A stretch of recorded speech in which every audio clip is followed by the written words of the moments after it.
परिचय। एक व्यक्ति जिसने थॉमस अल्वा एडिसन के साथ व्यावसायिक भागीदारी करने का सोचा। विचारों में असीम शक्ति होती है।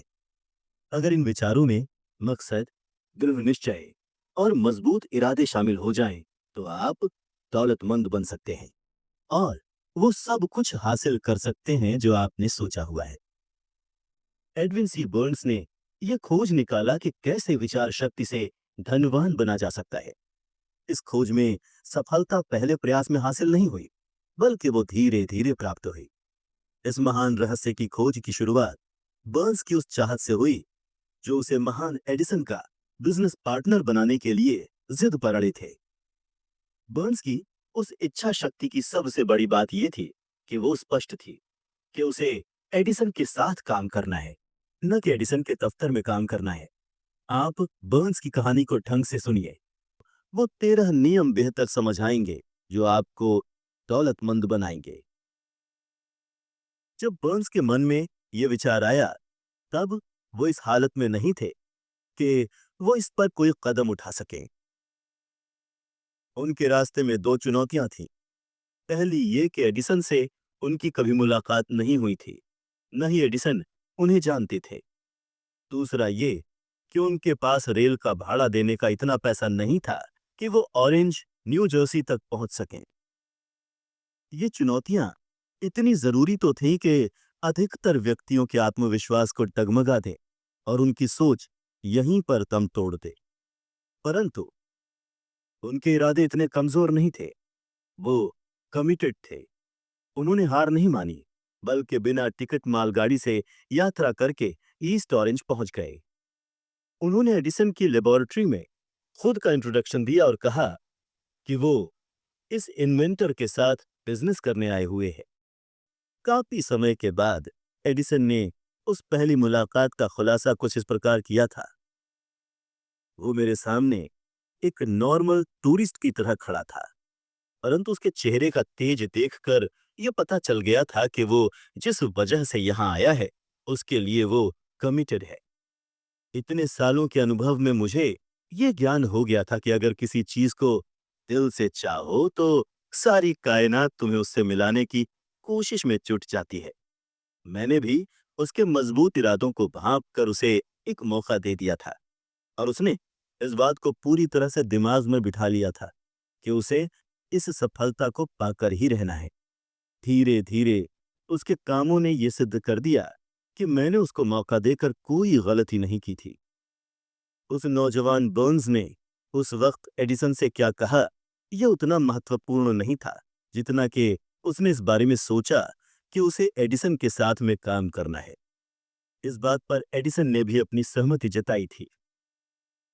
अगर विचार शक्ति की ये बात हर लिसनर तक पहुंच जाए, तो उसे संपूर्ण किताब सुनने की कोई जरूरत नहीं है। बर्न्स अपनी पहली ही मुलाकात के बाद एडिसन के बिजनेस में पार्टनर नहीं बने, बल्कि उन्हें एडिसन के ऑफिस में बहुत ही कम सैलरी पर काम करने का अवसर प्राप्त हुआ था। ये काम ऐसा था जो एडिसन के लिए बहुत कम उपयोगी था, पर बर्न्स के लिए बहुत अधिक महत्वपूर्ण। इस अवसर ने बर्न्स को अपने होने वाले पार्टनर को अपनी बिजनेस स्किल्स दिखाने का मौका दिया था। उसका होने वाला बिजनेस पार्टनर वहां उसके काम को परख रहा था। कई महीने बीत चुके थे, पर इनडायरेक्ट रूप से ऐसा कुछ भी नहीं हो रहा था जिससे बर्न्स अपने उस निश्चित लक्ष्य तक पहुंच सके जो उन्होंने अपने दिलो दिमाग में संजो के रखा था। उनके मन में कुछ ऐसे रिएक्शंस चल रहे थे जिनका परिणाम बाद में निकला, पर तब तक अपने दिल और दिमाग में एडिसन का बिजनेस पार्टनर बनने के अपने विचार पर वो और दृढ़तापूर्वक सोचने लगे थे। साइकोलॉजिस्ट ने ये सही कहा है कि जब कोई विचार दिमाग पर हावी हो जाए तो वो वास्तविकता में आपके सामने प्रकट हो जाता है। बर्न्स पूरी तरह से एडिसन के साथ काम करने के लिए तैयार थे और वो तब तक कमिटेड होकर लगे रहे जब तक कि उन्होंने वो हासिल नहीं कर लिया जिसे वो इतने समय से खोज रहे थे। उन्होंने कभी भी इस बात के लिए विचार नहीं किया कि इतना परेशान होने की क्या जरूरत है, चलो सेल्समैन की नौकरी आसानी से मिल जाएगी। बल्कि उन्होंने ये विचार किया कि मैं यहाँ पर एडिसन के साथ बिजनेस करने के लिए आया हूँ। मैं तब तक पीछे नहीं हटूंगा जब तक कि मैं इस मकसद में जीत नहीं जाता हूँ, चाहे बची हुई सारी जिंदगी यहीं पर गुजारनी पड़े। ये सच ही है कि अगर आप एक मकसद को लेकर पूरी जिंदगी जीते हैं, तो आप एक अलग ही कहानी लिख सकते हैं। शायद उस समय बर्न्स को ये बात ना पता रही हो, पर उनकी मजबूत इच्छा शक्ति और कमिटमेंट ने बड़ी से बड़ी मुश्किलों को पार करके वो अवसर दिला दिया जिसकी वो तलाश कर रहे थे। अवसरों की एक खास बात होती है, ये बिल्कुल अलग अंदाज में हमारे सामने आते हैं। सिर्फ इतना ही नहीं, जैसा आपने सोचा होता है उससे बिल्कुल अलग दिशा से भी ये अवसर आ रहे होते हैं। ऐसा कह सकते हैं कि अवसरों की ये चालाकी होती है कि वो पिछले दरवाजे से आते हैं और कई दफा तो दुर्भाग्य तथा क्षण भर के हार के रूप में भी सामने आ जाते हैं। शायद यही कारण है कि अधिक से अधिक लोग इन अवसरों को पहचानने में चूक जाते हैं। उस समय एडिसन ने एक नई डिवाइस खोजी थी जिसका नाम एडिसन डिस्टॉर्टिंग मशीन था। बाद में उसे एडिफोन नाम से भी जाना गया। एडिसन के सेल्समैन उस मशीन के लिए अधिक एक्साइटेड नहीं थे। उन्हें ऐसा लग रहा था कि इसे बेचने के लिए उन्हें कुछ ज्यादा ही मेहनत करनी पड़ेगी। बर्न्स को बस इसी मौके की तलाश थी। उन्होंने इस अवसर का लाभ उठाया और तुरंत ही उस मशीन को बेचने की अपनी इच्छा जाहिर की। ये वो मशीन थी जिसके लिए दुनिया में सिर्फ दो ही लोग एक्साइटेड थे, एक बर्न्स और दूसरे उस मशीन के इन्वेंटर। उन्होंने इतनी सफलतापूर्वक इस मशीन को बेचा कि एडिसन ने बर्न्स को उस मशीन को संपूर्ण देश के बाजार में डिस्ट्रीब्यूट करने का कॉन्ट्रैक्ट ही दे दिया। इस बिजनेस की सफलता ने इसे एक नया स्लोगन दे दिया, made by Edison and installed by Burns, जिसका मतलब है एडिसन ने बनाया और बर्न्स ने लगाया।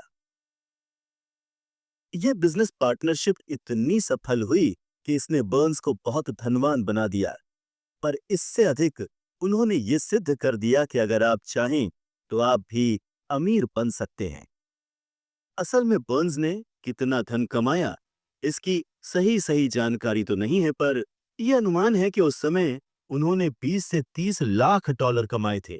वो संख्या जो भी रही हो, पर यह उस ज्ञान के सामने फीकी पड़ जाती है जिन नियमों की मदद से बर्न्स ने वो हासिल किया जो वो असल में चाहते थे। बर्न्स ने तब ये सोच लिया था कि उन्हें एडिसन के साथ पार्टनरशिप करनी है, जब उनके पास इसकी शुरुआत करने के लिए कुछ भी नहीं था, सिवाय इसके कि वो इस विचार को और कमिटमेंट के साथ सोचें और उस पर पूरे इरादे के साथ अमल करें जब तक कि वो उसे हासिल ना कर ले। उनके पास जरा सा भी पैसा नहीं था, वो बहुत ज्यादा एजुकेटेड भी नहीं थे, यहां तक कि उनके पास कोई पावर भी नहीं थी, पर उनके पास साहस था, विश्वास था और इच्छा शक्ति थी कि वो जीत सकते हैं। उन सभी ताकतों के साथ वो उस महान इन्वेंटर का दायां हाथ बन बैठे और उन्होंने कामयाबी को अपने नाम कर दिखाया।